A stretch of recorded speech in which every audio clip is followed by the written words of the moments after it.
The Backrooms, the latest horror film directed by Kane Parsons, and the film that everyone is talking about. Hello, welcome to Chef's Kiss, my movie review show where I, believe it or not, review movies. What is this show? Well, like I said, I'm going to be reviewing movies. Most of the time, there will be new movies. They might not always be, but I want to talk about movies more in depth than I would on TikTok and the short form contents. So now we have this. I started Chef's Kiss a year or so ago, but never kept up with it. I did one review on Better Man, which great start because I love that film, but I never did it again. My idea for this is to be a more laid back talk about movies where I can sort of chill and dump out more of my thoughts than I would on short form content.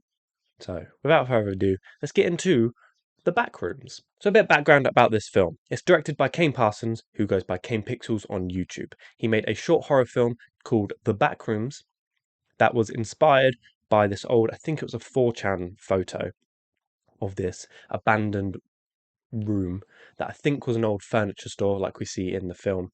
And it's got this, obviously, the yellow walls and the horrible lights in the ceiling that we see in the Backrooms in the film. Now, this comes from, I think, the online sort of creepypasta, I think it's called. Don't know why it's called that, but there's a whole subgenre of that. And I think it fits into the space of liminal horror, I think it's called. I might be getting that wrong. If I am, then I'll put the correct word on screen now. I believe liminal horror is a sense of feeling uneasy by looking at a picture, something that feels sort of off and not quite right. That might be wrong. Again, I'll put up the definition if I am wrong, but that's my sort of understanding of it from very little research, if you couldn't tell. His Backrooms short film sparked a lot of buzz online. I believe it was 2022. I think that was around that time. The internet went crazy. It sparked so many sort of theories and like video games and people recreating, or not necessarily recreating, but taking their own spin on the Backrooms. It is essentially a subgenre of horror at this point.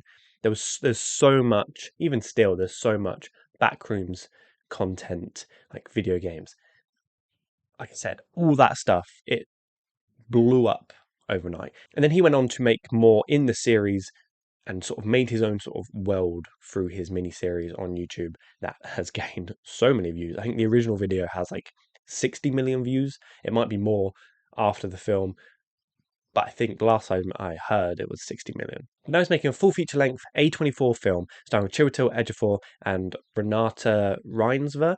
I might be mispronouncing that. If I am, I'm very sorry. I want to start off by saying conceptually, I loved this film. Like the set design, which was all practical, were phenomenal. Anytime we were in the back rooms, I loved it. Any shot of the back room and exploring more and more of the back rooms were phenomenal. That was some of my favourite stuff of the film. Sorry, I've just seen a spider crawling up my room. Quick intermission. I keep looking over. It's because I'm seeing what it's doing. I don't want it to go under my bed or something. Cool, have my window, it's fine. Sorry, that's actually thrown me off. I genuinely have forgot what I was talking about. The set design, all phenomenal. You could tell that the actors were actually in this space, and that was the film's biggest strength. Sorry, I'm waving my arms a lot. That was the film's biggest strength for me. The acting as well, phenomenal. Chiwetel Ejiofor gives a great performance as always, and I loved watching him on screen. Not to mention as well the music, the sound design as well. Those three things are the film's biggest positives, and I cannot praise them enough. Genuinely, the music, I mean, the one that plays in the soundtrack or the trailer, sorry, and throughout this film, some of the like my favorite stuff that I've seen in a film, like sound design I've seen in a film lately. It captures that sort of eeriness and uneasiness very well, but also it's kind of cool. When every time we were in the back rooms, I was loving it. I loved the sense of exploring this space along with the character. I think it's Clark, his name is. I loved that. I loved as he was exploring it, we were exploring it, and I loved every room was unique and had this unanswered sort of part in it. You're like, why is there bloody a chair halfway in the ground? Why is there a slope that goes to this tiny door? I loved all of that. It reveals so many questions, like what is this place? And it sort of gives hints throughout the film, sorry, but it never actually answers it. And I like that. I like the sort of leaving it up to your own interpretation. Not everything. I do like certain things being answered, or at least not being like shoved down your throat. I like giving you enough information so where you can figure it out, but you don't know if you're 100% right. But you can be like, I'm pretty sure that's what happened, and I think that film does. This film does it really well. There were some things that maybe I wanted a bit more of an answer to, but for the main story from A to B, you get a not a clear answer, but a you get enough pieces of the puzzle to be like, that's what's going on here. But then it still leaves some bits open to interpretation, and I love that. The ending, which I'll get onto, especially, I think it doesn't answer really anything, but it gives you enough to where you can be like, I'm pretty sure that's what happened. And I love that about this film. I love the fact that it doesn't answer all the questions. Some things I either would have rather had unanswered, or I would have liked answers to. I do want to just say I don't know much about the Backrooms lore as a whole. I've watched the original Backrooms short film by Kane Parsons after the film. I've watched a few videos here and there sort of explaining Backrooms. Yeah, I went into this film mostly blind, not really knowing anything about the Backrooms. I knew obviously what it looked like and knew bits from here and there, but nothing really. As much as I've praised the set design, sound design, and the acting, I do have issues with this film. The main one being the story, or some elements of the story at least. Those for me are the therapy scenes, and sort of any really realistically any scene that's not in the back rooms. There are obviously a few exceptions, but it's mainly the therapy scenes. I found them very pointless, and they dragged the film, or they made the film drag. Sorry, they slowed down the pacing, and I feel like they could have been a lot shorter, and or just not in the film at all. I know they're meant to give you sort of an insight to these two characters, mainly Chiwetel's character. But I didn't need that. I know obviously you're trying to tell a story with these characters, but I could have done without them. You could have also done them in a different way. I just feel like they were so long. There was lots of them, and yeah, I weren't really a fan of them. A fan of them. They slowed down the film so much, and I was watching them. I was just like, "Come on, get back to the back rooms. This is what I want to see." And I feel like for a film called The Backrooms, they spent a lot of time out of the backrooms. Obviously, I get it at the start of the film, has to set it up, but even the starting therapy scene was quite long. I liked the build up to him discovering the backrooms, but then once we got into the backrooms, I wanted more. I didn't want to then go back to therapy and have another 10-minute therapy scene. I wanted him to stay in the backrooms more and explore it, which he did explore it a lot. But I just wanted more. I just found myself not really caring that much about the characters. Like I didn't really care about what Clark had gone through, or what I don't know her name, her character's name, but Renata's character. I didn't really care much about them. So when it comes to that scene in the back rooms where they're sort of at the dinner table, I liked the setting and I liked parts of it, like Chiwetel or Clark's character, or Clark, sorry, he's lost his mind and he's captured Renata's character, and I liked that whole stuff. But then when it got back to the therapy, I was like, I don't care. I didn't really care that much about his past or his relationship with his ex-wife. It was cool at first to sort of be like, oh, he maybe he's not a good person, or maybe his ex-wife. I don't know. It was cool at first, but then I think they just honed too much in on that instead of exploring the creepiness of the backrooms. So then when it came to the reveal of the entity, it fell really flat for me. I did not like the fact that it was a 8 foot tall version, like sort of messed up version of Clark. All throughout the film, you don't see the entity, you just hear it. You hear the sort of footsteps, you hear like a light thud and then a boom. You hear a light like a big thud, and you hear that, and then you see shadows throughout the film, and you're like, oh, that sounds menacing, and you see it, and it's this. I was a bit like, huh? I get it for the story. It makes sense for the story, and I like it in the story element of it, where it's sort of like his darkness manifested in this thing. It's like his backrooms version of himself. But I didn't. I wanted more from it.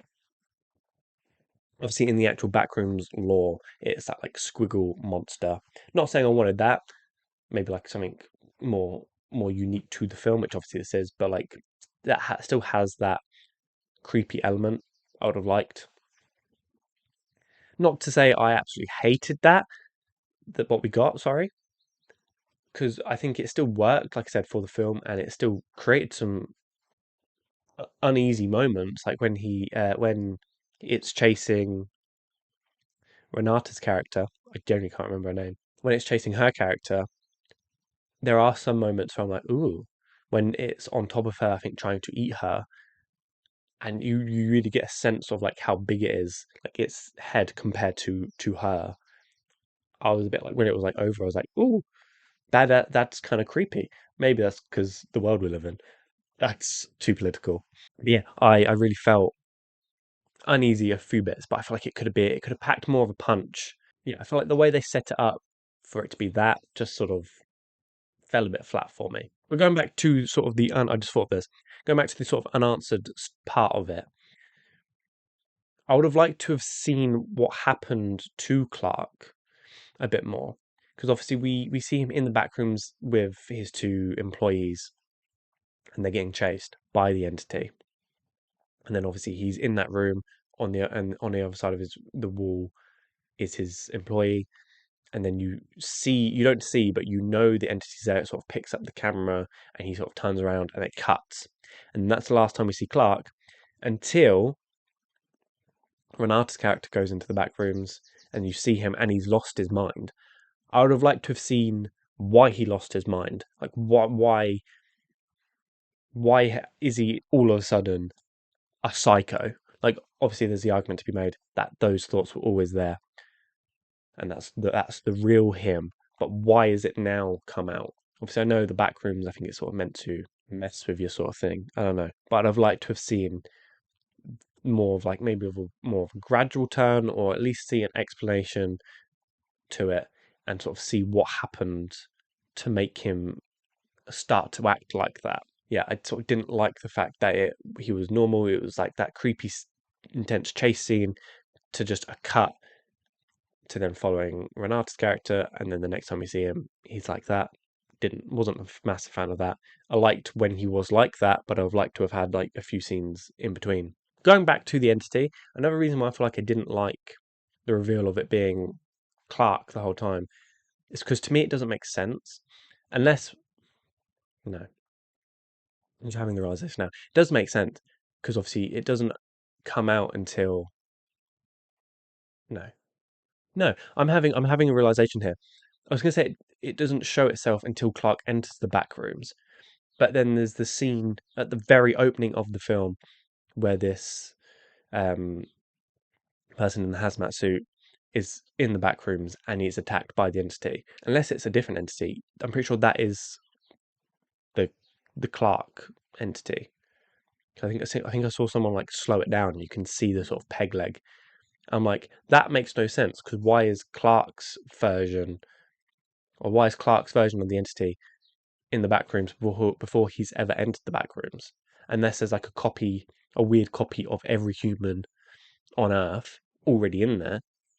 But my understanding of it was once you enter the back rooms, it sort of almost takes a copy of you. And like they say in the film, every time it recopies, it gets it wrong. So to me, it didn't make sense why that it was always that version, or Clark's version of the entity. I'd get it if it was sort of a thing of once he enters it, copies him, makes the entity, and that is out there, or like the entity takes the form of Clark. I don't know.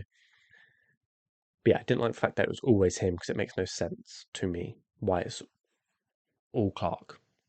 Maybe there's something I'm missing. I don't know. But now I want to get on to another positive, which was the ending.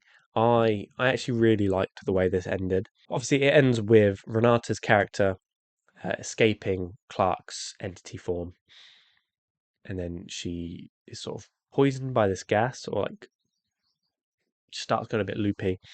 And then these people in these hazmat suits come over and take her out of the back rooms. She's taken into this another part of the back rooms, and then sat down in this interrogation room with one of the scientists, and they're having a conversation sort of about what this place is, what's been going on. And this whole time, I was like, yeah, there's something off here. So I think they try to make you think by like surroundings that you are out of the back rooms, but then there are things there that you can tell you're still in the back rooms. I might be wrong with that. It might be they want you to know you're still in the back rooms. But at least she thinks she's out of the back rooms, and you can tell it was sort of uneasiness. I could tell by the cloud at the back. They were not moving. They did not move an inch. I was like, that's not right. You're still in the back rooms. I think I knew at that point, but I think that confirmed it. I was like, yeah, she's still in the back rooms. She, I think he also says that they are in the back rooms. I don't know. It has that scene. She's talking. It just cuts to the same sort of shaped room. It's a lot darker, a bit broken, a bit like messier, and just her in a chair in the middle of the room, and it's sort of like the Backrooms copy version of her deformed face, hands staring down at the floor, not moving, not speaking, anything, and then cuts to black, and that was the end of the film. I really liked that ending. I thought it was really good because do I understand it fully? No, but it gave me enough to be like, that's really cool. She's sort of lost in the back rooms now. She thought we thought she was getting out, getting help. No, that was all. I don't know if that was all fake or what, but this was all sort of in her head, and this is sort of real her sort of thing. Really liked it. There's different things to be said of what actually is going on, but the way I saw it was that is sort of her now, and the scene we saw was sort of in her head, and that was the real her in the sort of back rooms. That's almost like taken over her, and she's sort of been replaced by the backrooms copy of her. But overall, that's my review of the backrooms. Overall, I really enjoyed this film. Was it perfect? No, I think it could have been a lot punchier in some parts, but for what we got, I'm very happy with it. I think the setting of the backrooms is one of my favorite horror settings that I've seen in a while. I think it just works so well for the horror genre, and that's probably why there's so much stuff around it. Yeah, watching this film has genuinely made me want to dive deeper into the world of the backrooms.